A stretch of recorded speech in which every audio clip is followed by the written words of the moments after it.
Увеличить количество депутатов Государственной Думы от Республики Татарстан. Пусть даже это будут не только единороссы. Коммунисты тоже будут бороться. Справедливороссы тоже будут бороться.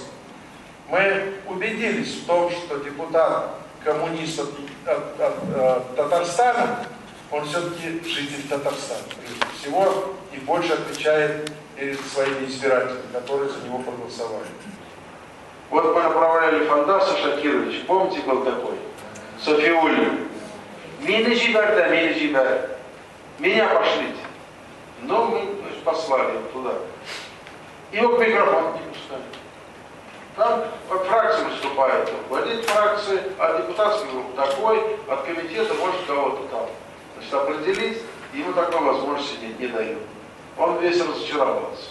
Но другая форма работы есть, не только же с трибуны Государственной Думы там заседания выступать. Есть и фракции, есть и депутатские группы, есть и комитет, есть и интервью давать можно.